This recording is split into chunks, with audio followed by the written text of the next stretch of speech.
जी अस्सलाम वालेकुम। मैं हूं रऊफ़ क्लास और आपके सामने नया वीडियो लॉग के साथ हाजिर हूं। आज की स्टोरी वो प्राइम मिनिस्टर ऑफ पाकिस्तान ने एक उन्होंने आपने देखा होगा HBO को उन्होंने इंटरव्यू दिया है, जिसके कुछ क्लिप्स जो हैं वो पाकिस्तान में भी अब तक चलाए गए हैं। सामने उसकी डिटेल्स आएंगी। उनमें बड़ी दो तीन जो उन्होंने बड़ी अहम बातें की जो मेरा ख्याल है पाकिस्तानी कौम के लिए कुछ कंसर्न्स का बहस थी, कुछ रिलीफ का बहस थी, दोनों मिला जुला एक इम्पैक्ट है। कुछ उस पर कंट्रोवर्सी भी हुई है, बहुत सारा हंगामा भी हो रहा है और ख़ान साहब को तारीफ़ें भी की जा रही हैं, सहरा भी जा रहा है। बाकी चीज़ों पर हम बाद में बात करेंगे। मैं फोकस रखना चाहता हूँ दो चीज़ों पर। एक जो उन्होंने कहा है कि अमेरिकन को अड्डे ना देने के हवाले से एब्सोल्युटली नॉट, बड़ा क्लियर टर्म्स में उन्होंने कहा है जी हम आपको अड्डे नहीं देंगे। और साथ में उन्होंने ख़वातीन के हवाले से भी कहा, रेप विक्टिम का एक आता है पाकिस्तान में कंसेप्ट है, या दुनिया भर में कहा जाता है, बाज़ टाइप के लोग जो हैं अगर रेप ख़वातीन जो हैं वो अपने अपने अपने साथ होने वाले रेप की खुद जिम्मेदार हैं, उनको अपोलोजिस्ट कहा जाता है, या उनको उनको यहाँ पे एक उसके जवाज़ दिए जाते हैं, जस्टिफिकेशन दी जाती है कि मर्द का कोई कसूर नहीं है रेप करने में, औरत ही ऐसी थी, औरत का करैक्टर ठीक नहीं था, औरत ने मुस्कुरा कर देखा, औरत ने कपड़े ठीक नहीं पहने हुए थे, उसने दुपट्टा नहीं लिया हुआ था, स्कार्फ नहीं पहना हुआ था, उसने पर्दा नहीं किया हुआ था, उसके मतलब इम्प्रॉपर किस्म की उसकी वार्डरोब है, और उसको देख के किसी के वाइल्ड उसके वो जो हैं उसके एहसासात ख्यालात जो है ना वो जाग पड़े हैं, और उन्होंने उसके साथ रेप कर लिया, या कल्चर जो है ना हमारा वो ख़राब हो गया, मुआशरा ख़राब हो रहा है क्योंकि फ़िल्में चल रही हैं, या इस तरह के अगर जो मुआशरे में चीज़ें होती हैं वो हो रही हैं। एक तो वो उस पर भी बड़ा एक उसका अहम इशू है, इस पर बात करते हैं ज़रा थोड़ी सी। लेकिन इससे पहले अगेन आते हैं जो उन्होंने कहा है, प्राइम मिनिस्टर ऑफ पाकिस्तान ने कहा है कि अमेरिका को अड्डे ना देने के हवाले से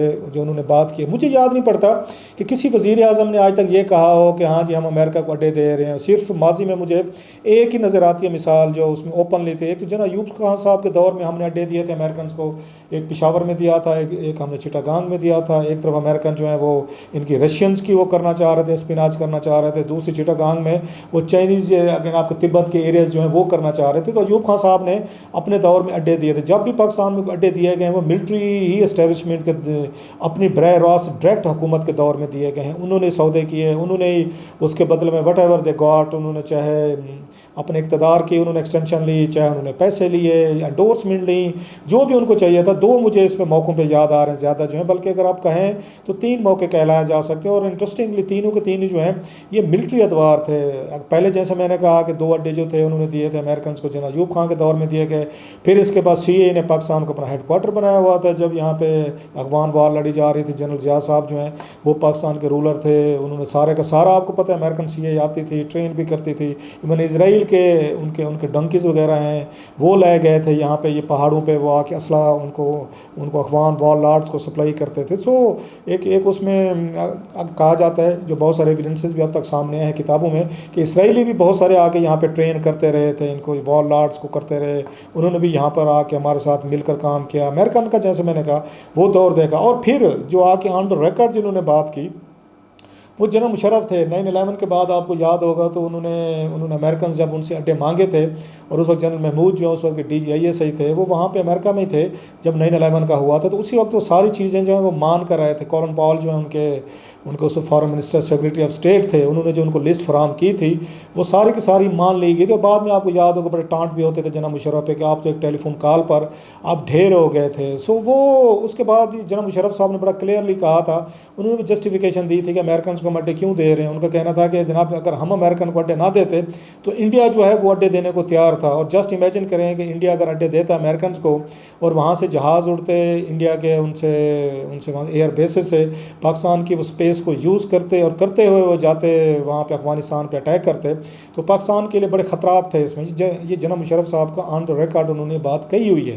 लिहाजा उनका ये कहना था कि हमने एक उससे बड़ा ख़तरा था अगर इंडिया अड्डे फराम करता। तो छोटा ख़तरा ये था कि हम खुद लें, और ना सिर्फ खुद लें बल्कि इसके पैसे भी लें, और फिर हमें पता भी होगा कि इनसे अड्डों से कितना कोई यहाँ से ऑपरेशन हो रहे हैं, कौन आ रहा है कौन जा रहा है, कम से कम हमारी निगरानी में होगा। और कहाँ पे हम फील करेंगे कि चीज़ें जो हैं ये बियॉन्ड हमारी कैपेसिटी हो रही हैं तो हम शायद उनको रोकने की पोजीशन में भी हों। सो उस वक्त ये जवाब दिया गया, और प्लस कहा गया कि अमेरिका को हम कैसे रोक सकते थे। अमेरिकन उस वक्त गुस्से में थे और वो चाहते तो वो पाकिस्तान पर भी अटैक कर सकते थे, लिहाजा उसका रुख जो है अफगानिस्तान की तरफ मोड़ा गया था ताकि पाकिस्तान को जो कंसिक्वेंसेज हो सकते हैं वो नहीं होने चाहिए। और प्लस पाकिस्तान को ये भी खतरा था कि इंडिया और अमेरिका अगर ज़्यादा करीब आ गए तो पाकिस्तान के स्ट्रेटेजिक और नेशनल इंटरेस्ट जो है बुरे तरीके से हाल्ट हो गए। यूँ तय हुआ कि अमेरिकन ने पाकिस्तान को उसके बाद इमदाद भी देनी शुरू कर दी। तकरीबन $1.5 बिलियन सालाना उन्हें वार एंड टेरर के नाम पर ये पाकिस्तान को अदा किया गया। तकरीबन $32 अरब का पाकिस्तान ने बिल भेजा था जो अमेरिकन ने उन्होंने दिया। बल्कि पिछले दिनों में एक स्टडी देख रहा था जिसमें यह कहा गया कि कोई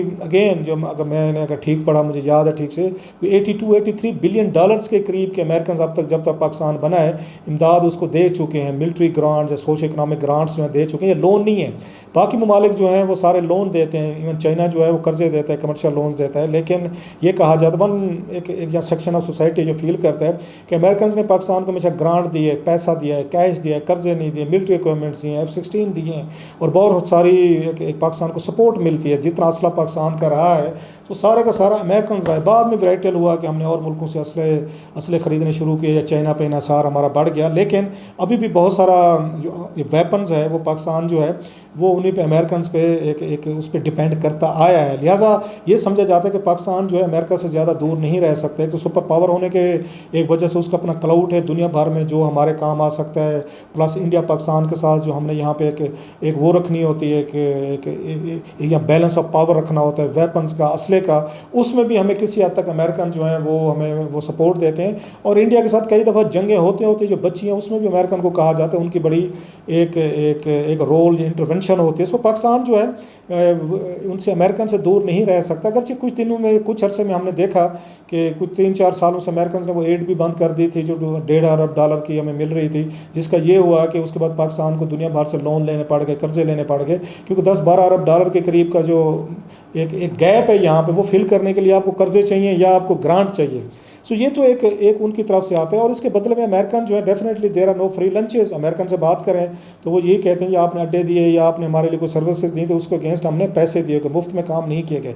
अब पाकिस्तान का सबसे बड़ा मसला ये है कि अफगानिस्तान से हम पूरा पाकिस्तान चाहता था और मुसलसल इस पर कोशिश की गई थी कि अफगानिस्तान से छोड़ कर चले जाएँ, फ्री मुल्क है, सॉवरेनिटी है, तालिबान की हुकूमत है, हम बड़े सपोर्टिव थे। अब वो निकलना चाहते हैं तो उसमें यकदम पाकिस्तान के भी और दीगर भी इसके खित्ते के ममालिक उनके हाथ पाँव फूल गए, क्योंकि अमेरिकन जो हैं वो जो भी था वहाँ पे उन्होंने एंगेज किया हुआ था तालिबान को, उन्हीं के साथ लड़ाई झगड़े चल रहे थे। तो तालिबान का इम्पैक्ट जो है वो दूसरे मुल्कों में नहीं जा रहा था, मसलन ईरान हो, फिर उसके बाद आपका रूस, सेंट्रल एशिया की स्टेट्स हैं, चाइना को सबसे ज़्यादा पहले खतरात थे कि वहाँ पर स्प्रेड हो रहा था। तालिबान जो है वो सपोर्ट करते थे कुछ मुसलमानों को वहाँ पर।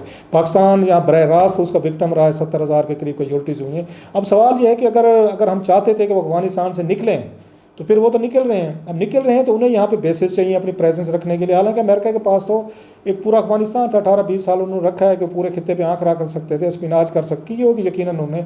अब उन्हें ईरान या सेंट्रल एशिया, रूस या उस पर आके चाइना के लिए अगर उन्होंने स्पिनाज करने, या वो ये कहते हैं कि हमने यहाँ पे अलकायदा वगैरह और दैश वगैरह पे आंख भी रखने के दोबारा अफगानिस्तान के अंदर वो दोबारा ग्रूम ना करें, दोबारा ख़तरा ना बने, लिहाजा अगर कोई मसले होते हैं तो हम ड्रोन्स के ज़रिए या मिसाइल के ज़रिए अटैक करने की पोजीशन में, इसलिए उन्हें बेस चाहिए पाकिस्तान से।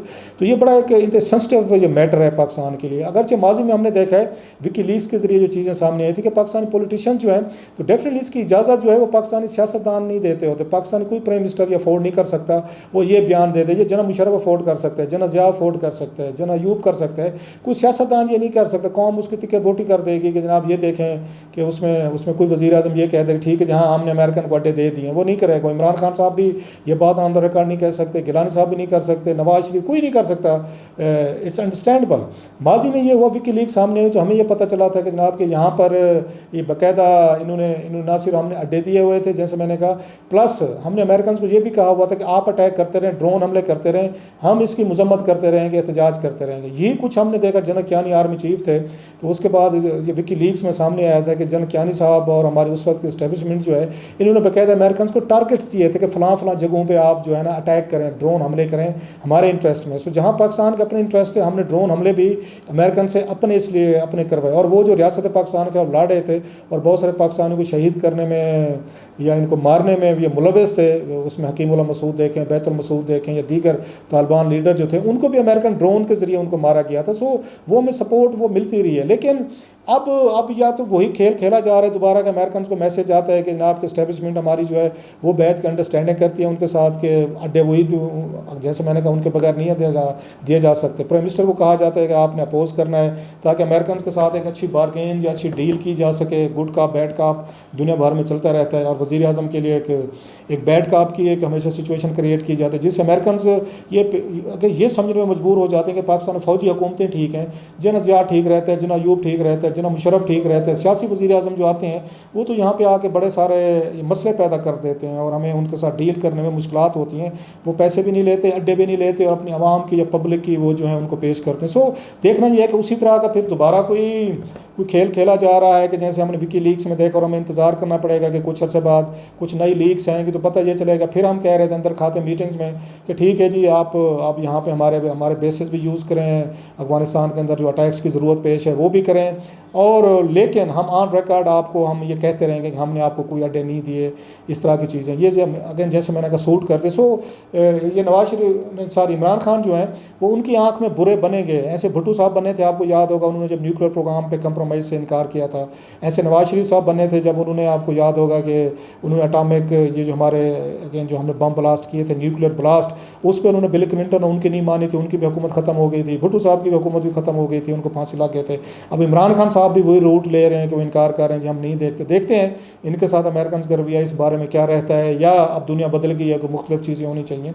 दूसरी तरफ इमरान खान साहब ने जो बयान दिया ख़वातीन के हवाले से, बड़ा मेरा ख्याल है उस पर एक हंगामा खड़ा हुआ है, उसकी समझ भी आती है। इससे पहले आपको याद होगा जनाब मुशर्रफ साहब ने जब मुख्तार मई का वाक़या हुआ था ये गैंग रेप का, तो उस वक्त उन्होंने बयान दिया था कि जनाब कि ये पाकिस्तानी ख़वातीन जो है ना ये इसलिए गैंग रेप ये करवाती हैं ताकि इनको बैरून मुल्क नेशनलिटी मिल सके। उस पर भी बड़ा ये अगेन कैनेडा ने और कुछ मगरबी ममालिक ने इस पर एहतजाज किया था कि ये एक हेड ऑफ़ द स्टेट की तरफ से ये बयान अपनी ख़वातीन के बारे में उनको विक्टम ब्लेमिंग करना, विक्टम शेमिंग करना और उनको बताना कि जनाब इसलिए सब कुछ कराती हैं यहाँ पे कि इन्हें फॉरेन नेशनलिटी इनको चाहिए, उस पर भी बड़ा हंगामा हुआ था। अब वज़ीर आज़म इमरान खान साहब जो हैं वो ख़ुद एक आपको पता है उनकी लाइफ जिस तरह की उन्होंने गुजारी है, वो अगरचे कहते हैं जी मैं अब उससे तौबा तैब हो गया, ठीक है तौबा का दरवाज़ा खुला रहता है, लेकिन वो जो उन्होंने बात की है कि विक्टम ब्लेमिंग की तरफ आए हैं कि मर्दों को उन्होंने एक बेनिफिट ऑफ द डाउट दिया है कि मर्द जो हैं वैशी हैं, वाइल्ड उनके अंदर एक सेंस होती है, रोबोट नहीं है, फीलिंग्स उनके रप्ट होते हैं। अगर कोई ख़वातीन प्रॉपर पर्दे में नहीं जा रही, बुरका नहीं किया हुआ, उसने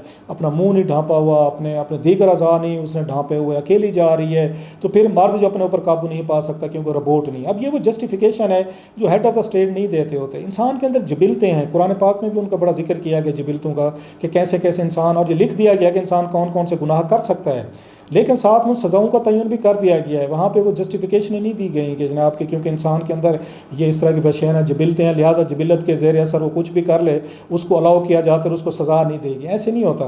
बाकायदा वहाँ पे उनके अगर कुछ जबिलते हैं जिनसे मना किया गया कुरान पाक में, बहुत सारी ऐसी चीज़ें गुनाह हैं जिनकी लिस्ट बनाई गई है बाकायदा, तो साथ में उनकी सज़ाएँ भी मुकर्रर कर दी गई हैं। लिहाजा कोई भी यहाँ पे एक प्राइम मिनिस्टर हो, आर्मी चीफ डायरेक्ट यहाँ पे रूल कर रहा हो, या जो भी हेड ऑफ़ द स्टेट हो, वो इस तरह के आके या अपोलोजिस्ट नहीं बनता रेपिस्ट के या इस तरह के वाक़यात को आके करने के। जनाब के रोबोट नहीं है, उनके फीलिंग्स हैं। औरत जो है तो फिर उसके अलावा अगर इस्लाम में तो फिर आँख का पर्दा भी कहा गया है, उसमें मर्द को हमें भी कहा गया कि हम आँख झुका कर रखें, हमारे ऊपर भी कोई फ़राइज़ आते हैं। सारी ये चीज़ें औरत पे तो नहीं आती कि औरत ने अपने आप को ढांप कर रखना है, उसने अकेले नहीं करना, बंद होकर रखना है, कैदी की सी ज़िंदगी गुजारनी है, बाहर निकलेगी तो उसको 101 चीज़ें करके निकलनी है, नहीं तो वो बाहर कोई उसको मर्द अगर ये खुदा न खास्ता बुरी आंख से देखेगा या रेप करेगा या उसको अगवा कर लेगा, ज़्यादती करेगा, तो फिर वो जस्टिफाइड है।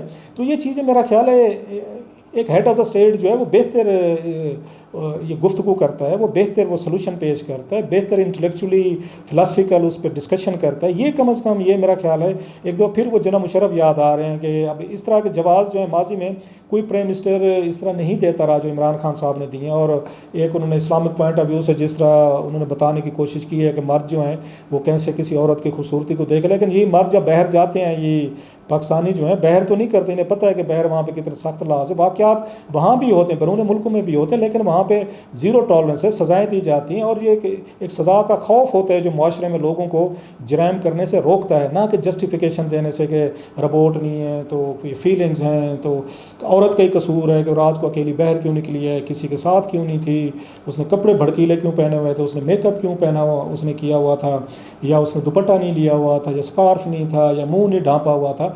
इस तरह की चीज़ें करके मेरा ख्याल है ये इसे इनक्रेज किया जा रहा है कि अगेन कोई औरत अगर इस तरह के इन हालात में बाहर निकलती है। वैसे कई वाक़यात हुए हैं जिनमें औरतों ने मुझे अगर खुद ज़ाती तौर पर पता है, जो बुरके में जाती हैं, इवन बुरके पहन के जाती हैं, या उसमें टोपी वाले बुरके पहन कर जाती हैं बाज़ारों में, उनको तंग किया जाता है, सुइयाँ चबोई जाती हैं, उनको टच किया जाता है। वो बेचारी तो ज़्यादा मजलूम होती हैं कि वो किसी का हाथ भी नहीं रोक सकती, कि किसी को देख नहीं सकती, कोई इधर उधर से गुजर के कर जाता है। बहुत सारी बच्चियों के साथ जो इस तरह के वाक़यात हुए हैं वो भी हमारे सामने, बच्चियाँ तो कोई इस तरह के ड्रेस नहीं पहन के उन्होंने किया होता। उसको मेरा ख्याल है होप कि इसकी वज़ीर आज़म पाकिस्तान जो है ये अल्फाज अपने वापस लेंगे और इसकी क्लैरिटी करेंगे, उनकी तरफ से इस तरह के बयान आना।